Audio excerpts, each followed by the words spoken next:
Bacaan basmalah. Bismillahirrahmanirrahim. Pemuslimahan Jumat merupakan kegiatan rutin yang diadakan oleh keluarga Dokter Muslim FKUI 2018 dan 2019. Dan pada malam hari ini kita berkolaborasi dengan Hafidin dan juga Fismis serta FSI BEM IKM FKUI. Sebelum memulai acara, saya akan membacakan beberapa peraturan pada kajian sore hari ini. Jadi next slide.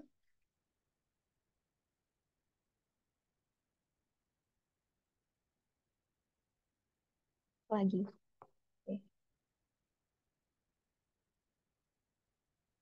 Tata tertib pada kegiatan hari ini yaitu peserta harap mengisi link presensi yang tertera pada layar berikut, dan setelah acara kajian akan dibuka sesi tanya jawab. Bagi peserta yang ingin bertanya, dapat menggunakan fitur raise hand atau melalui chat Zoom. Next.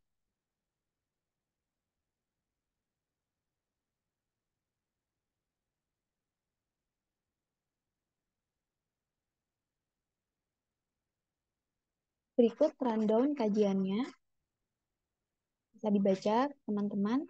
Oke, maka dari itu kita langsung saja kepada rundown kedua, yaitu tilawah Al-Quran yang akan dibacakan oleh teman kita, yaitu Nanda Kurnia. Pada Nanda Kurnia, apakah sudah hadir? Alhamdulillah sudah. Silakan kepada Nanda Kurnia. Assalamualaikum warahmatullahi wabarakatuh. Waalaikumsalam. A'udzubillahiminasyaitonirrajim. Bismillahirrahmanirrahim. Ya ayyuhan nasu attaqu rabbakum alladzi khalaqakum min nafsin wahidah. من نفس واحدة وخلق منها زوجها وبث منهما رجالا كثيرا ونساء واتقوا الله واتقوا الله الذي تساءلون به والأرحام إن الله كان عليكم رقيبا. Sadaqallahul Azim. Next slide.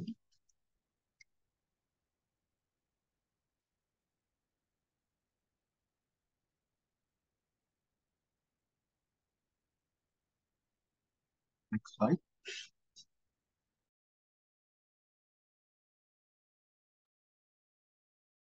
Dengan menyebut nama Allah yang Maha Penyayang lagi Maha Pemurah.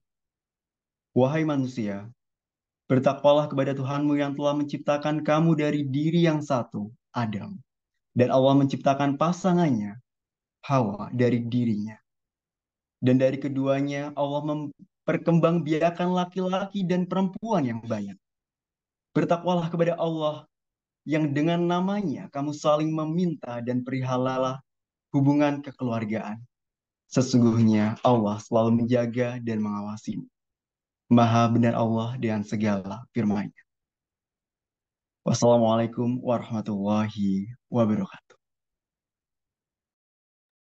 Waalaikumsalam warahmatullahi wabarakatuh. Terima kasih kepada Nanda, semoga yang membacakan dan yang mendengarkan mendapat pahala dari Allah Subhanahu wa taala. Amin ya rabbal alamin. Baik, kajian kali ini akan dibawakan bersama dengan narasumber kita, yaitu Ustazah Erika. Halo, Assalamualaikum Ustazah. Apakah Ustazah sudah hadir?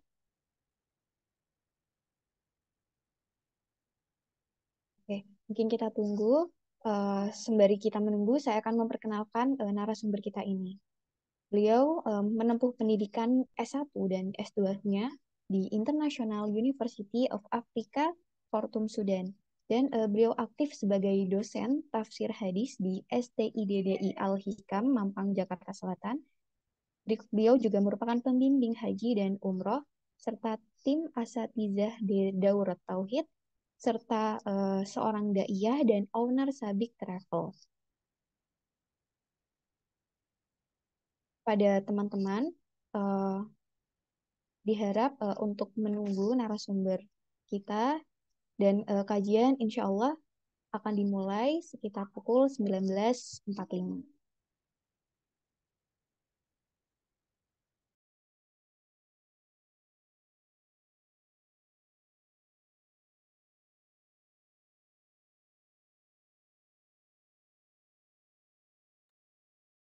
Sembari menunggu, diharap kepada teman-teman sekali lagi untuk mengisi link absensi yang sudah tertera pada chat Zoom, yaitu http://tini.cc presensi keju 2023.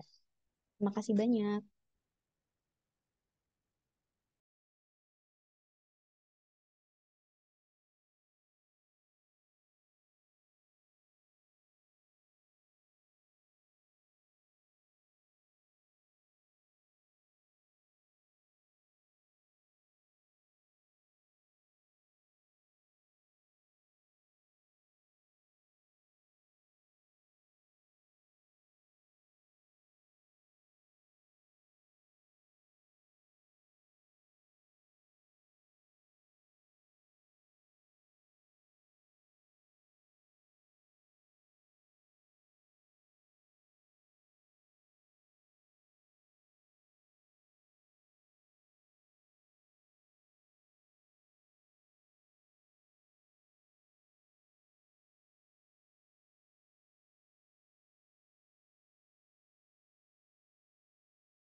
Assalamualaikum Ustazah.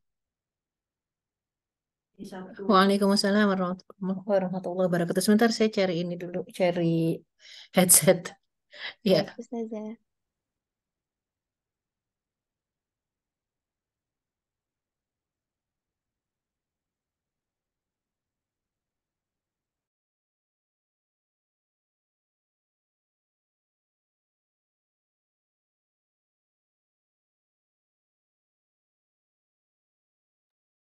Mungkin kepada teman-teman bisa di-share screen kembali PPT terkait dengan CV Ustazah Erika.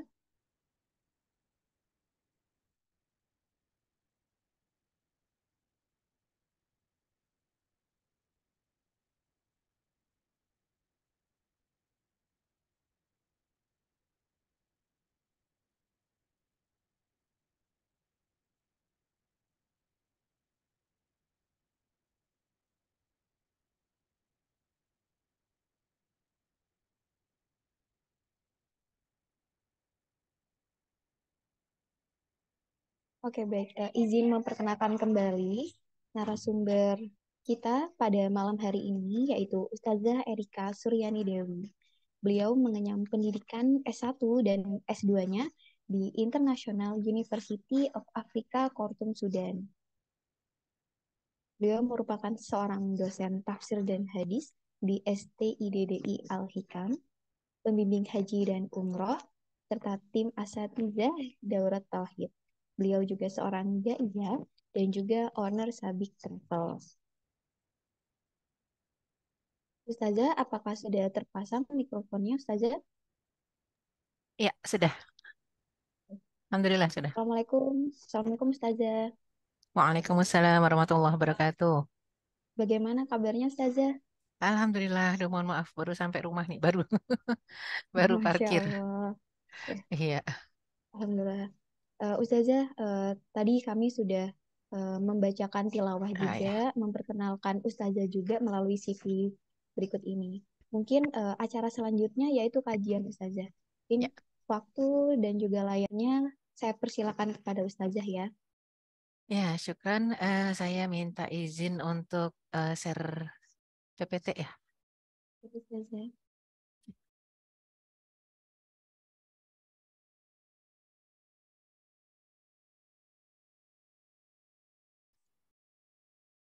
Ya, Bismillahirrahmanirrahim. Assalamualaikum warahmatullahi wabarakatuh.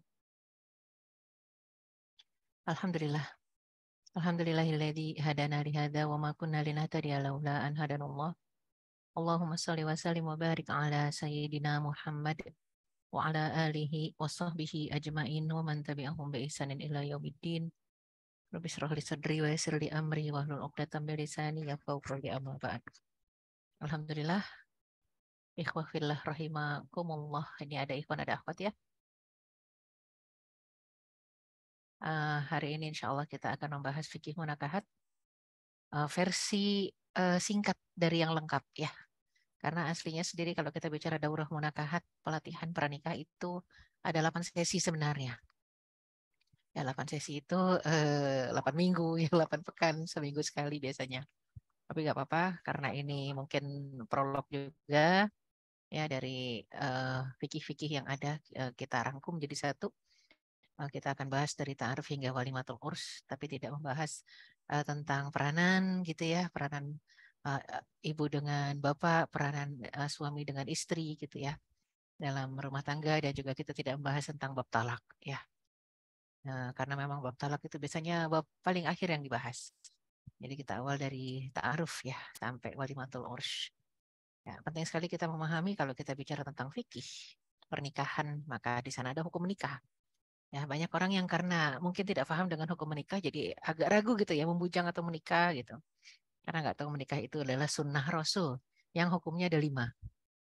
Ya, kalau disebut sunnah Rasul itu adalah kebiasaan yang dikerjakan oleh para Rasul. Semua Rasul menikah kecuali 2. Pertama Nabi Yahya. Nabi Yahya nggak menikah karena masih kecil sudah dibunuh oleh kaumnya. Kedua Nabi Isa alaihissalam karena diangkat oleh Allah Subhanahu Wa Taala sebelum sempat menikah. Ya, jadi kalau dari 25 Rasul, ya ada 2 yang tidak menikah karena sebab yang syar'i, maka selebihnya menikah. Ya, dan kalau kita ditanya kita mau ngikutin sunnah-sunnahnya para Rasul enggak? Jelas harusnya iya. Kita ingin menikah, ya. Masalah apakah dia wajib atau sunnah, ya itu hukumnya beda lagi. Jadi perintah Allah Subhanahu Wa Taala dalam surat An-Nur ayat 32, wa ankihul ayyama minkum wassalihina min ibadikum wa imaikum iyakunu fuqara yughnihimullahu min fadlih wallahu wasi'un alim. Ketika diperintahkan untuk nikahkanlah orang-orang yang sendirian di antara kalian. Ya, artinya nikah kan untuk seperti orang tua, guru, alim ulama itu tugasnya untuk menikahkan, mencarikan pasangan ya bagi orang-orang yang sendirian. Siapa mereka yang sendirian? Entah itu bujang, entah itu gadis, entah itu duda ataupun janda. Pokoknya sendiri, nggak ada pasangannya. Nah, maka sebenarnya untuk para aulia al-umur, aulia ul-umur itu artinya seperti orang tua, kemudian guru, ya, kemudian juga ulama, ustadz gitu ya, kiai yang bertanggung jawab terhadap anak-anaknya dan anak-anak bimbingannya, anak-anak yang di bawah perwaliannya itu untuk mencarikan pasangan. Karena ini ankihu itu fi'il amr alias kata perintah. Ketika kata perintah dari Allah itu yang jadi wajib seperti kami gitu ya. Orang tua, guru itu wajib ke atas kami untuk mencarikan pasangan. Buat anaknya, buat anak didiknya ya. Yang kelihatan sendirian dicariin pasangan gitu ya. Kalau misalnya misal usia sudah cukup, cuman kayaknya nggak siap, ya tugas kami untuk mempersiapkan. Ya, kalau nunggu sampai siap, apalagi nunggu sampai mapan, mau sampai kapan? Ya, mau sampai kapan? Karena kadang-kadang mungkin satu alasan yang sebenarnya syar'i juga ya, kayak thalabul ilmi.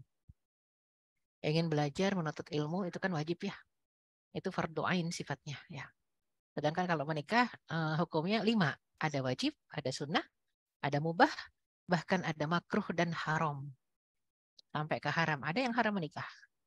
Ya, kalau ternyata tidak sanggup memberikan nafkah lahir dan nafkah batin buat seorang pria, haram hukumnya menikah. Tapi status haram pun dalam menikah bisa berubah menjadi sunnah. Saat misalnya ada seorang pria yang memang tidak punya pekerjaan, dia orang yang soleh, dia sudah mencari ke sana kemari, tapi rezekinya pas-pasan, bahkan untuk dirinya sendiri aja nggak cukup. Ya, tapi dia bisa memberikan nafkah batin misalnya kepada seorang perempuan yang jadi istrinya nanti. Tiba-tiba berjumpa dengan seorang wanita yang dia sangat butuh suami dan dia sudah mampu dan mapan dan mengatakan nggak apa-apa kalau suaminya memang tidak mapan nanti dia kasih usaha misal ya. Jadi ini satu hal ketika kita melihat pribadi Rasulullah SAW yang bekerja mencari nafkah yang halal dan pada akhirnya menjadi pegawai seorang Khadijah. Khadijah seorang saudagar wanita yang memiliki CV perdagangan gitu ya. Akhirnya malah ya dipinang oleh sang pegawai. Ya ini satu kisah. Nggak selalu harus yang laki-laki lebih mapan. Intinya kalau sama-sama antarodin bainahuma, kedua belah pihak ridho untuk membangun pernikahan bersama dan didasarkan atas apa pemahaman bahwasanya nikah itu ibadah dan dua-duanya adalah as-solihin ya, adanya termasuk orang-orang yang soleh. Makanya kenapa wasolihina min ibadikum wa imaikum, kalau kita mau menjodohkan orang, mencarikan pasangan maka harus yang soleh dengan yang solehah. Ya, dan seandainya mereka fakir, Allah janji yughnihimullahu min fadlih. Allah akan mampukan. Allah akan berikan kemampuan dan kecukupan.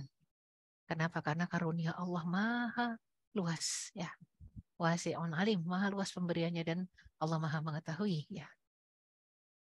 Oleh karena itu kalau kita paham menikah termasuk sunnah-sunnah para anbiya, para rasul, maka kita akan mengikuti sunnah-sunnah itu dengan apa? Mengikuti caranya mereka memilih pasangan. Artinya memilih pasangan yang sesuai dengan kriteria. Ya, artinya yang Allah ridho, bukan yang cuma kita ridho. Bukan cuma yang kita suka gitu ya, tapi yang Allah ridho. Ada mungkin yang kita suka tapi Allah nggak ridho. Misal ya, kalau orang anak-anak zaman sekarang kan ya, kalau yang anak-anak SMA lah mungkin terutama ya, tapi yang kuliah-kuliah juga nggak jarang yang memang mengidolakan artis Korea ya. Sangat berharap gitu ya. Wah, coba seandainya dapat pasangannya artis Korea gitu ya. Nggak berpikir itu agamanya apa. Pokoknya ya udah artis Korea ya. Apa Allah ridho? Ya, ya kan enggak. Kita nggak akan Allah ridho dengan orang yang nggak jelas agamanya. Ya. Tapi kitanya seneng gitu, kitanya ridho. Nah, jadi bukan masalah keriduan kita. Tapi carilah yang Allah ridho. Tunkahul mar'ah li arba. Ini Rasul sendiri yang mengatakan dan diriwayatkan dalam hadis Bukhari Muslim ya. Artinya hadisnya sahih. Wanita dinikahi karena 4 hal. Biasanya seperti itu biasanya. Nomor 1 karena apa? 5 liha. Ini pengakuan seorang Rasul dan dia mengakui bahwasanya laki-laki rata-rata mencari wanita karena hartanya yang pertama. Yang kedua wali hasabiha karena keningratannya, karena keturunannya. Yang ketiga wali jamaliha karena kecantikannya. Barulah yang keempat, walidini, karena agamanya. Fadfar bidzatid taribat yadak. Maka carilah, pilihlah wanita yang akan engkau nikahi karena agamanya. Niscaya engkau akan selamat. Maksudnya selamat tangannya itu selamat usaha-usahanya. Yang digunakan untuk mencari pasangan itu kalau alasannya karena agama, bukan karena kecantikan semata, bukan karena kekayaan semata, bukan karena keningratan semata, maka dia akan selamat. Selamat dunia akhirat. Ini satu istilah diambil menjadi taribat yadak gitu ya. Maka engkau tidak akan pernah menyesal, maksudnya begitu. Jadi memang yang karena agama akhir zaman ini jarang. Biasanya orang cari ya karena penampilan, ya. Walaupun cantik itu relatif, ganteng itu juga relatif ya. Maka sesungguhnya mencari yang karena Allah ridhoi itu yang susah. Ya, berarti kita harus kenal latar belakangnya. Nggak beli kucing dalam karung. Ini kalau kita bicara pria mencari istri ya. Nanti kita akan sampai kalau istri mencari suami gitu ya. Kalau perempuan mencari suami. Tapi kalau laki-laki mencari istri, biasanya ini yang dipilih. Ini kata Rasul. Kalau Rasulullah SAW yang bicara, ya itu nggak akan bohong, nggak akan juga dusta ya. Tidak akan ada kedustaan di dalam kata-katanya. Maka kalau mau jujur, mencari yang karena agamanya itulah yang zaman sekarang pun susah. Dan susah juga mendapatkan pria yang mencari istri karena agamanya. Banyak mungkin yang ditanya pertama kali, cantik nggak? Kedua, umurnya berapa? Gitu ya. Pengennya cari yang cantik, yang muda, gitu. Itu yang susah ya. Makanya ketika kita sudah mendapatkan pilihan ya, dan ternyata orang yang soleh, ya nggak ada alasan lain untuk menunda. Dan kalau yang dicari adalah seorang wanita, istri, maka tazawwaju al-wadud wal-walud. Ini kata Rasulullah SAW, tazawwajul wadudul walud. Fa inni mukatsirun bikumul umam. Nikahilah wanita yang penyayang dan subur, karena aku akan berbangga dengan banyaknya umatku nanti di hari kiamat. Penyayang dan subur, ya. Bagaimana tahunya penyayang dan subur? Makanya nggak boleh beli kucing dalam karung. Nggak bisa kenalan doang di online 1 minggu ketemu nikah. Ya udah gitu kenalannya di online lagi rata-rata kan zaman sekarang tuh. Wah, kalau ditanya kamu kenal di mana? Kenalnya di online. Ada juga yang kenal 5 bulan di online. Ada yang juga 1 tahun ngobrol terus di online tanpa pernah ketemu muka. Tapi omongannya tuh udah wah akrab banget di online. Ya.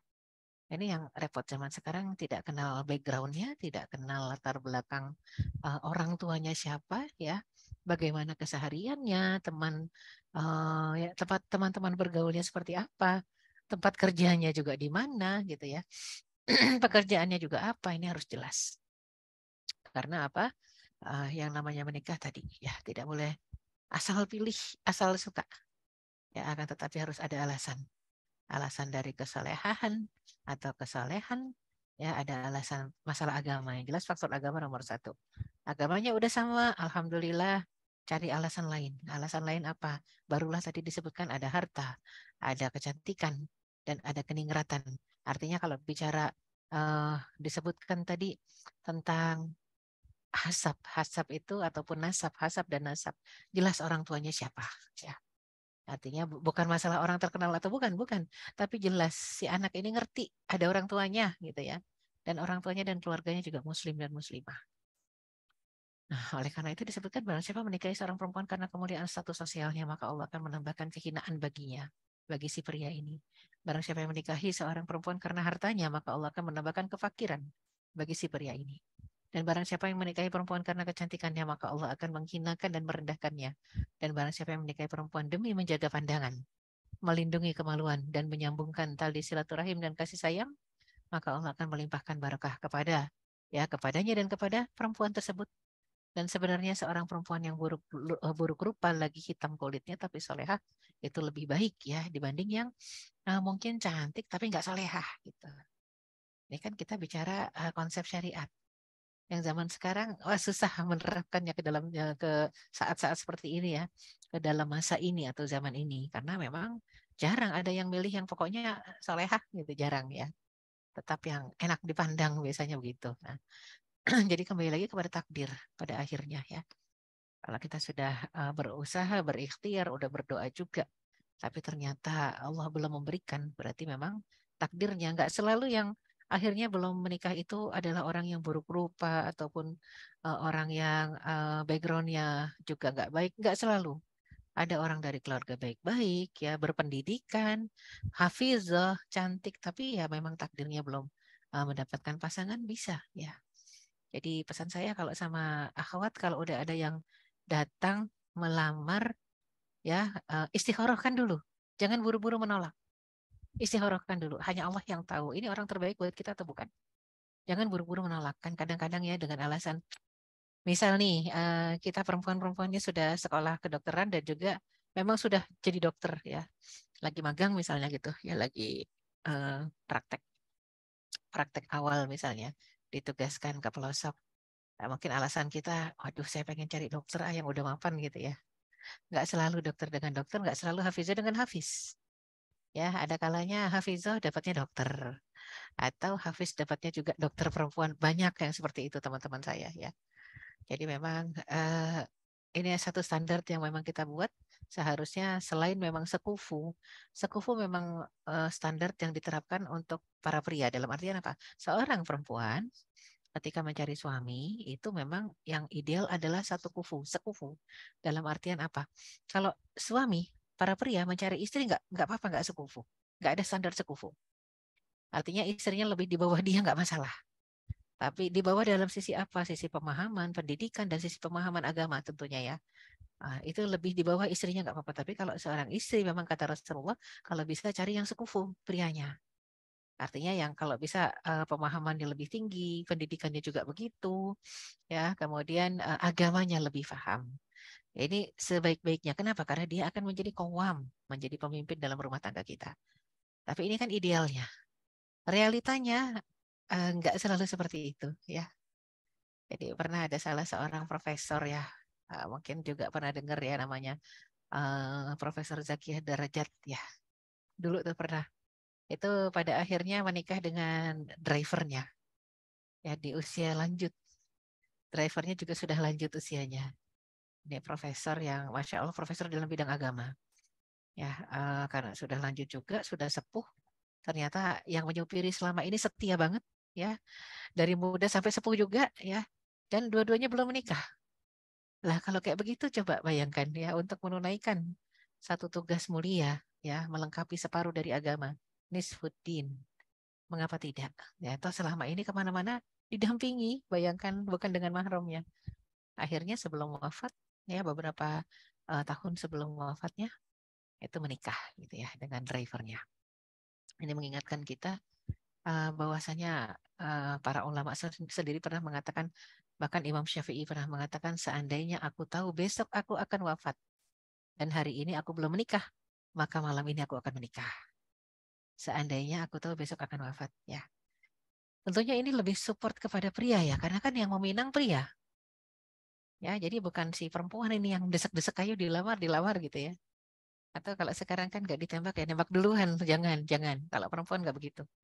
Wanita tetap dalam posisinya menunggu, ya. Menunggu dilamar. Jadi bukan melamar duluan.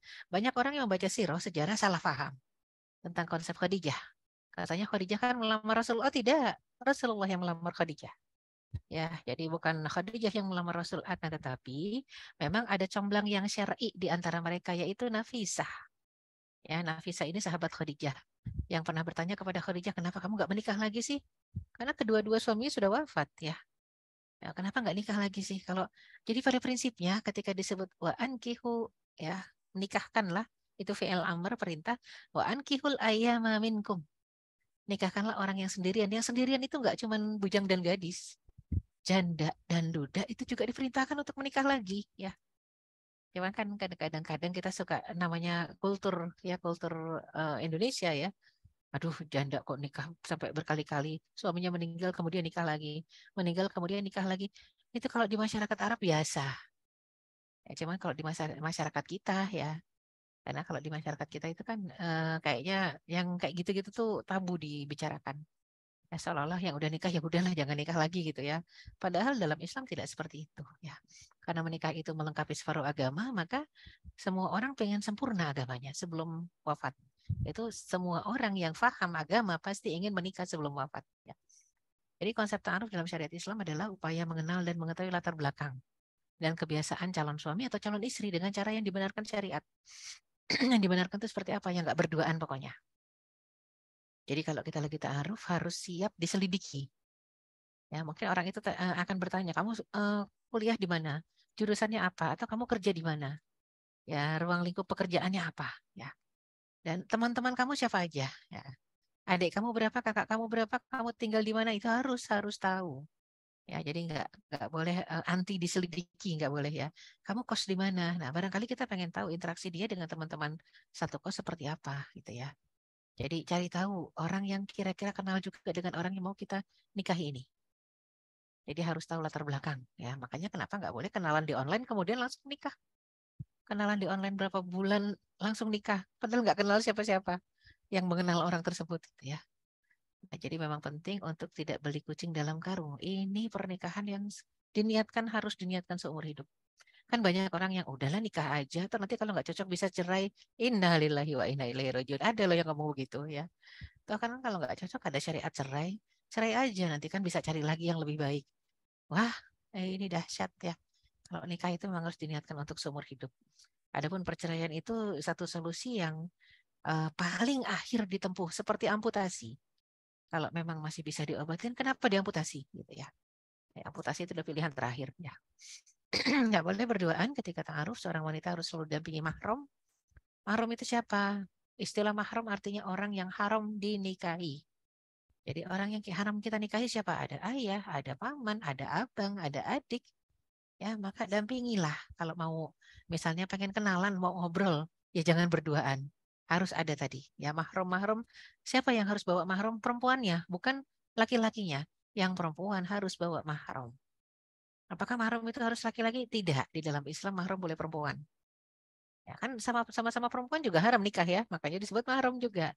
Cuman orang yang memang aman. Aman itu maksudnya juga amanah, yang tidak menyebarkan rahasia perbincangan ya.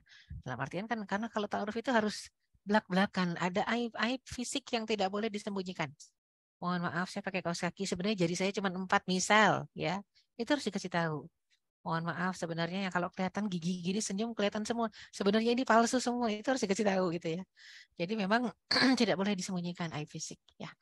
Dan tentunya kalau mahramnya kan pasti dengar ya. Jangan juga kemudian menceritakan keluar aib-aib tadi. Berusaha mengenal dan mengetahui sisi positif dan negatif dari kedua belah pihak. Dengan tujuan untuk saling melengkapi nanti kalau jadi. Untuk saling menutupi dan saling menyempurnakan. Contoh. Yang satu kekurangannya adalah cepat terpancing emosinya. Nah, maka yang satu ini mau nggak mau harus yang lebih sabar. Ya. Jangan, wah sama, saya juga cepat meledak. Wah, repot kalau kayak begini. Dua sisi, ada satu sisi yang sama. Ya. Dua pihak ada satu sisi yang sama-sama gampang meledak. Ini kayaknya nggak bakal bertahan lama rumah tangganya. Makanya mau nggak mau, yang satu mengatakan saya sari'ul ghadab, sari'ur ruju' misalnya, seperti Umar bin Khattab. Saya memang cepat marah tapi cepat baik. Dan Umar bin Khattab itu semarah-marahnya sama orang nggak pernah marah sama istrinya. Kenapa nggak pernah marah sama istrinya? Karena Rasulullah SAW sendiri yang mengatakan khairukum li ahlihi wa ana khairukum li ahli. Sebaik-baik kalian wahai para pria yang paling baik kepada istrinya, kepada keluarganya. Dan aku adalah orang yang terbaik kepada istriku dan keluargaku ya. Jadi kalau mau lihat standar baiknya seorang laki-laki, maka kita lihat sama keluarganya, sama istrinya dia baik nggak? Ya, jadi kalau ada seorang laki-laki yang kelihatannya di luar baik, tapi istrinya ngeluh terus, kasar di rumah, ya kemudian malas bantuin lah, itu hati-hati. Jangan-jangan di luar cuma tebar pesona gitu ya, ya di dalam tapi tidak membantu dan tidak menyayangi. Ini paling bahaya ya. Jadi kenalilah sisi positif dan negatif untuk saling menyempurnakan, menutupi, melengkapi, atau bahkan menyudahi. Wah, kalau gitu kita sampai di konsep ta'aruf. Kita sampai di proses ta'aruf saja, mohon maaf. Ada beberapa yang dari perbincangan ini sambil diiringi istikharah, ingat, sambil diiringi istikharah. Istikharah harus berlanjut sampai hari H untuk istikharah pernikahan. Tapi kalau untuk dalam kehidupan ini, Rasulullah SAW saja pakai sendal jepit aja istikharah kok. Sendal jepit yang mana gitu ya. Jadi kalau bicara istikharah bukan cuma untuk nikah, ya untuk agar Allah memilihkan pilihan-pilihan, ya memastikan kita mana pilihan terbaik menurut Allah. Jadi yang namanya kelebihan dan kekurangan itu saling melengkapi, saling menutupi, saling menyempurnakan. Surat Al-Baqarah ayat 187 sampai menggambarkan yang namanya interaksi suami istri itu Hunna libasul lakum wa antum libasul lahun. Kayak pakaian. Apa fungsi pakaian?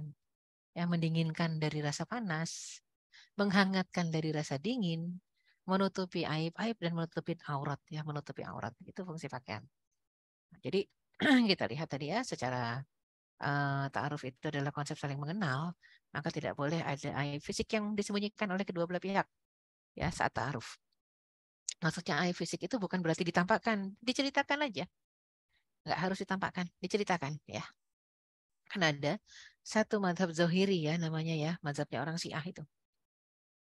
Nah, yang namanya ta'aruf tuh boleh buka semua. Waduh bahaya. Buka semua ya aurat di depan orang yang mau menikahi. Nah, kita bukan barang ya. Jadi masih harus tetap menutup aurat ya, dan juga memang kalaupun ada sesuatu yang harus dilihat, contoh mungkin seorang laki-laki ingin punya istri yang rambutnya blonde, tahu blonde ya, rambutnya rada pirang-pirang begitu, maka dia boleh utus ibunya atau adiknya yang perempuan atau kakaknya atau bibinya ya, pokoknya orang perempuan, suruh apa, tolong lihat rambutnya seperti apa, itu boleh kan, yang lihat nggak langsung ya, jadi yang lihat wakilnya, jadi tolong lihatkan gimana sebenarnya rambutnya, tipis enggak, tebel nggak, panjang nggak? Kan ada orang yang suka istrinya rambutnya panjang. Ya. Maka silakan diutus wanita yang boleh melihat. Yang bisa melihatnya tentunya wanita, sama-sama muslimah. Ya. Jadi ini untuk apa, meyakinkan, lebih meyakinkan lagi. Jadi tidak boleh ada aib fisik yang disembunyikan. Dan kemudian majelis ta'aruf itu nggak harus sehari atau sekali, tidak. Bisa berulang-ulang berkali-kali sambil diiringi salat istikharah sampai ada keyakinan hati atau kemudahan urusan sampai hari H terlaksana. Dan ta'aruf itu bukan berarti harus jadi menikah. Dia bukan tiket pasti yang nggak bisa di-refund gitu ya ibarat kata. Jadi memang boleh batal, bisa jadi batal ta'aruf itu. Kalau nggak ada kecocokan ya sudah ya. Ya nggak jadi nikah. Ya makanya kenapa proses ta'aruf sampai ke khitbah adalah proses yang harus dirahasiakan. Kan kita kadang-kadang nggak rahasia, itu semua jadi rahasia umum gitu ya. Lagi khitbah, lagi pinangan, lagi tunangan itu nggak boleh diceritakan. Ya, jadi dan yang namanya ta'aruf itu kalaupun nggak jadi, ingat-ingat aja surat Al-Hujurat ayat 13. Kita ta'aruf bukan hanya untuk menikah. Itu harus diawali ya, makanya prolognya harus dipastikan. Jangan sampai dua-duanya menaruh harapan untuk pasti jadi. Ya, ya ayuhan nas, inna khalaqnakum min dzakarin wa untha wa ja'alnakum syu'uban wa qabaila lita'arafu. Wahai sekalian manusia, sesungguhnya kami menciptakan kamu dari seorang laki-laki dan seorang perempuan. Ya, artinya dari Nabi Adam dengan Siti Hawa. Wa ja'alnakum syu'uban wa qabaila. Dan kami jadikan kamu berbangsa-bangsa, bersuku-suku hanya dari sepasang tadi. Jadi kalau sudah mencar berbangsa, bersuku seperti sekarang, padahal semua manusia itu apapun agamanya asalnya dari Adam dan Hawa. Asalnya semua sumbernya muslim dengan muslimah, Adam dan Hawa. Dan setiap bayi dilahirkan muslim. Sayangnya, fa'abawahu yuhawidani au yunassirani au yumajisani. Orang tua yang merusak fitrah si anak yang muslim tadi menjadi Yahudi, Majusi, dan Nasrani. Makanya nggak boleh nikah dengan orang Islam. Karena asalnya semua manusia muslim. Ya pasangannya harus muslim. Nggak boleh pasangannya yang keluar dari jalur fitrah. Nggak boleh. Kecuali dia kembali lagi. Makanya kalau ada orang yang mu'alaf, mengucap syahadat, kita mengatakan welcome back. Selamat kembali lagi, jadi muslim lagi. Lah, emang dia pernah dulunya muslim? Iya, ketika lahir. Ya, jadinya memang pasti harus diperjelas ya. Harus dipastikan bahwasanya pasangan itu yang mau ta'aruf sama kita, dia muslim dan muslimah. Ya.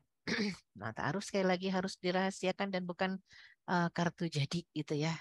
Namanya ta'aruf kenalan. Rasulullah SAW mengatakan azhirun nikah wa akhfal khitbah. Rahasiakanlah ya, umumkanlah pernikahan, azhiru ya, jadinya umumkan.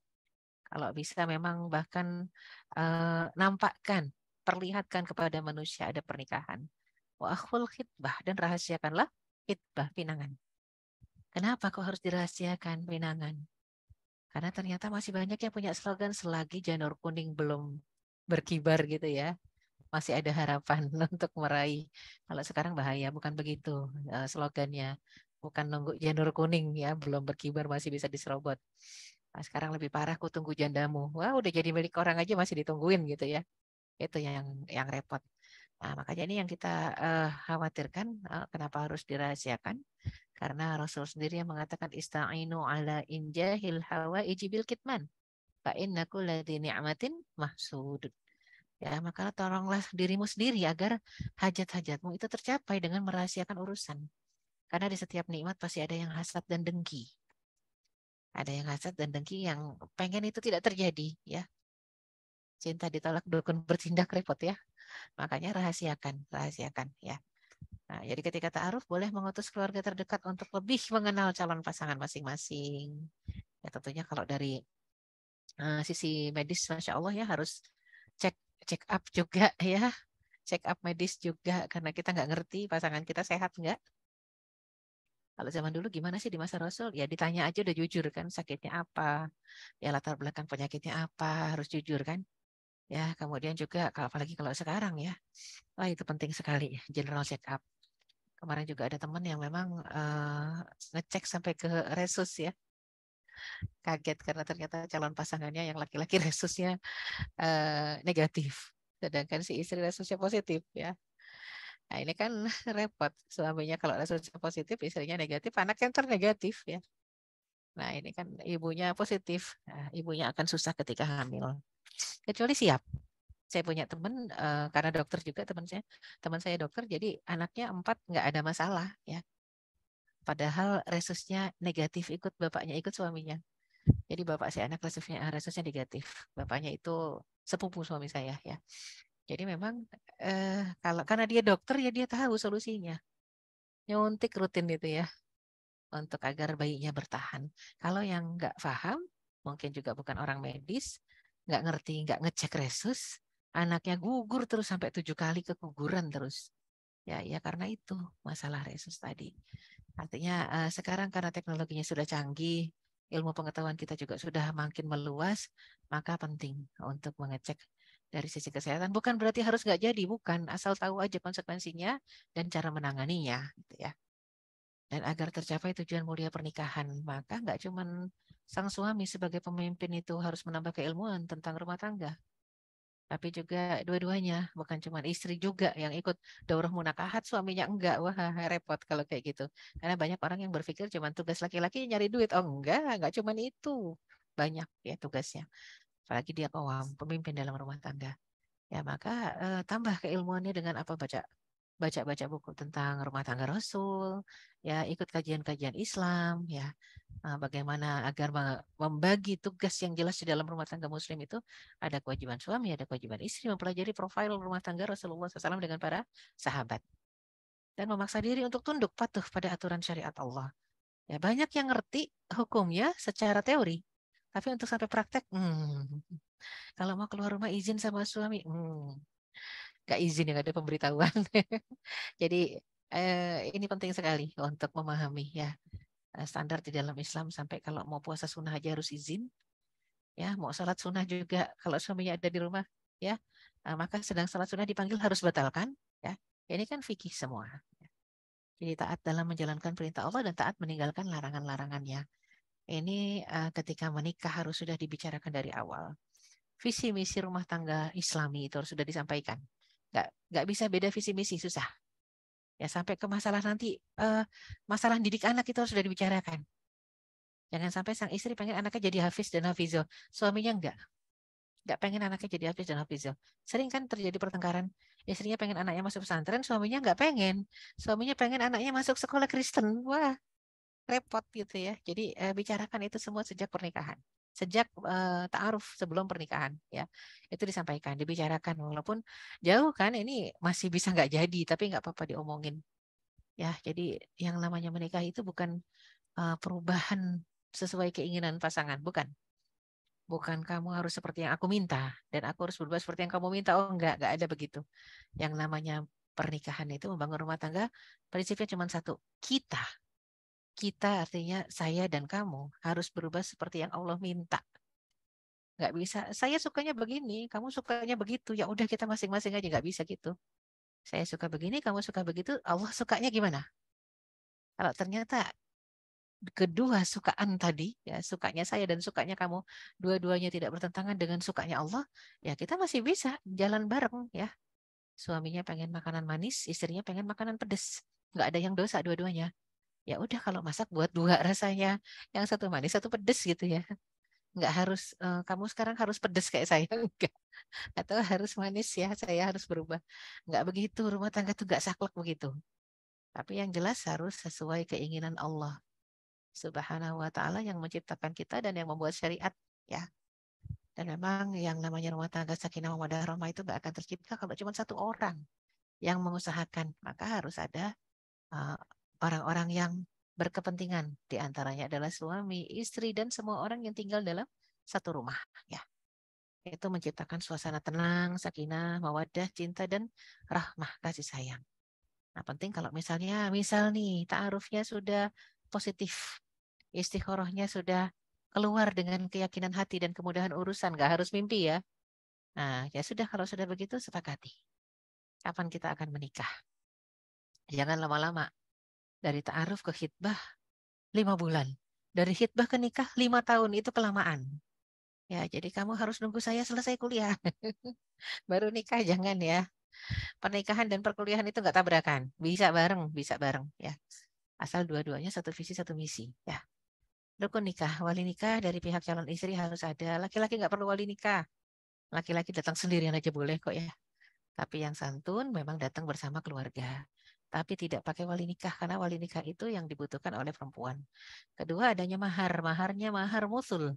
Mahar ideal ya. Mahar standar dan ideal.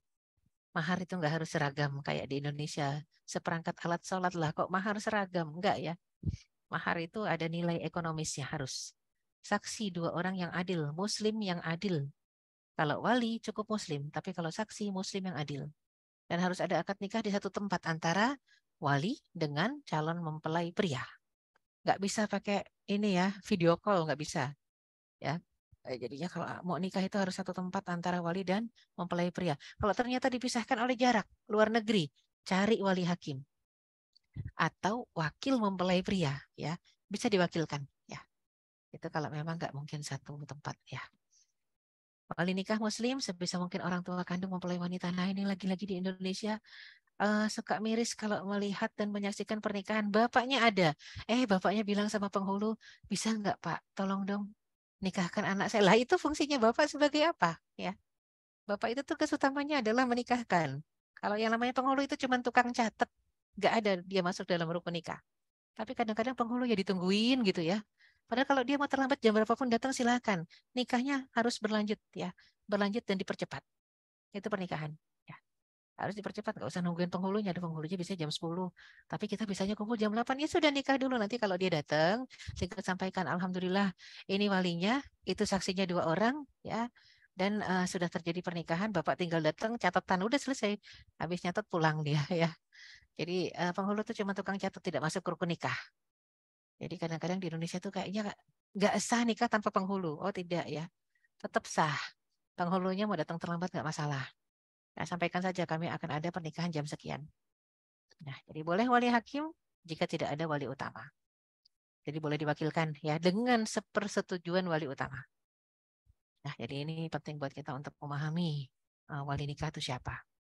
Mahar.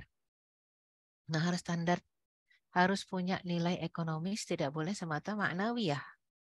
Ya, jadi banyak orang yang salah paham tentang maharnya Al-Qur'an ya ataupun bacaan misalnya kamu harus hafal juz 30. Jadi maharnya adalah pembacaan juz 30. Nah, ini kalau memang orangnya nggak punya apa-apa boleh. Di masa Rasul juga seperti itu. Ya, ketika salah seorang sahabat mau menikahi seorang sahabiat, Rasul tanya, kamu punya apa? Punya emas nggak, cincin emas? Dia cari dulu di rumah. Terus kembali lagi ke Rasulullah, nggak punya ya Rasulullah. Oke, kamu punya kain apa yang bagus? Ya, kain, coba dicari lagi. Oh, nggak ada juga. Kamu punya sendal atau sepatu yang bagus ya? Artinya yang punya nilai. Nggak ada juga. Baru ditanya sama Rasul. Kamu punya hafalan surat apa? Ternyata hafalan suratnya Al-A'raf dengan Al-Anfal. Ajarkan itu kepada istrimu dan itulah maharmu. Masya Allah, itu kalau nggak punya apa-apa baru Al-Quran. Ya, jadinya bacaan Quran. Itu menandakan yang namanya mahar ini bukan simbolis ya. Jadi mahar ini betul-betul sebagai standar sah tidaknya pernikahan itu, maka maharnya kalau bisa bernilai ekonomis. bukan simbolis ya. Kalau kita lucu, misalnya maharnya hanya seperangkat alat sholat, tapi hantarannya bawaannya ada kain sutra, ada sendal yang mahal, ada seperangkat pakaian dalam ya. Itu sebenarnya bisa jadi mahar semua, bukan hadiah doang, itu mahar. Maharnya ya hantaran itu ditambah seperangkat alat sholat, boleh begitu ya. Kita kan udah salah, hadiah beda, mahar seolah-olah mahar itu cuma simbolis saja. Kadang-kadang maharnya lucu karena nikahnya tahun 2024 misalnya, jadi maharnya 2024 rupiah. Mahar nih nggak main-main loh. Sedangkan hantaran dia, Masya Allah, hantarannya banyak sekali sampai 10 juta. Maharnya hanya 2024 perak. Ini namanya mempermainkan ya. Tapi mungkin karena nggak paham. Orang Indonesia tuh banyak nggak pahamnya ya segala sesuatunya. Padahal Muslim, tapi nggak ngerti. Nah, mahar sebisa mungkin berbentuk benda berharga. Mahar boleh bernilai maknawi di saat tidak ada mahar standar seperti tadi kisahnya seorang sahabat ya yang menikahi sahabiat. Adanya saksi dua orang Muslim yang diakui keadilannya. Jadi saksi nggak boleh sembarangan milih. Lagi-lagi di Indonesia kalau ada orang yang kawin lari, naudzubillah kawin kok lari-lari gitu ya. Itu nikah cari yang jauh-jauh KUA-nya. Walinya wali hakim ya. Siapapun penghulu yang bisa menikahkan diambil. Saksinya dua orang, tukang es di depan kantor KUA. Nggak kenal kita. Ya ada tukang cendol, tukang apa, main comot aja. Nggak bisa nikah tuh bukan main-main ya. Jadi saksinya dua orang Muslim yang diakui keadilannya oleh halayak ramai. Ya boleh siapa saja yang hadir di majelis yang bersedia menjadi saksi, tapi yang kita kenal kalau dia adalah Muslim yang baik. Yang keempat adanya akad di antara wali dengan mempelai pria di tempat yang sama. Nggak boleh pakai telepon atau video call, nggak boleh ya. Harus di satu tempat yang sama. Atau kalau nggak mungkin, maka pakai perwakilan. Perwakilan agar tetap terlaksana di satu tempat. Doa suami untuk istri selepas akad nikah. Nah, jadi harus ada doanya ya, dipegang kepala istrinya. Rasulullah SAW mengajarkan agar seorang suami setelah melangsungkan akad nikah disunnahkan. Memang sunnah, bukan wajib ya, dan bukan rukun nikah, sunnah. Artinya kalau dikerjakan berpahala, kalau ditinggalkan tidak berdosa. Tapi sayang sekali ini mengawali pernikahan dengan sunnah Rasul ya, mengusap kepala istri sambil ya dengan penuh kasih sayang tentunya sambil mengusap, suami dianjurkan berdoa. Allahumma inni as'aluka khairaha wa khaira ma jabaltaha alaih wa a'udzubika min syarriha wa syarri ma jabaltaha alaih. Artinya ya Allah, aku memohon darimu kebaikan istriku dan kebaikan dari tabiat yang kau simpankan pada dirinya.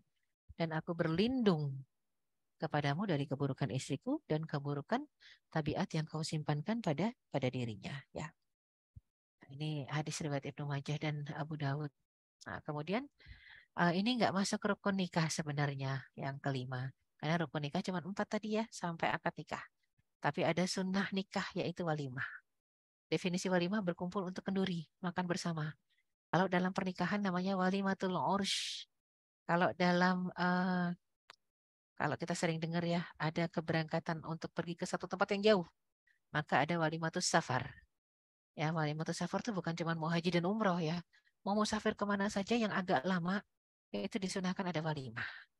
Kalau di Indonesia unik, ada juga khitanan jadi walimah, jadi walimatul khitan gitu ya.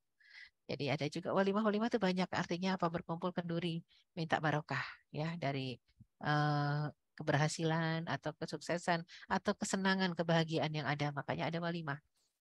Hukum walimah, jumhur ulama berpendapat bahwa mengadakan walimah hukumnya sunnah muakkadah, sunnah yang sangat dianjurkan. Karena dengan menjamu orang berarti kita sudah bersedekah. Nah, untuk niat apa sedekah tadi, maka itu insya Allah mendatangkan barokah.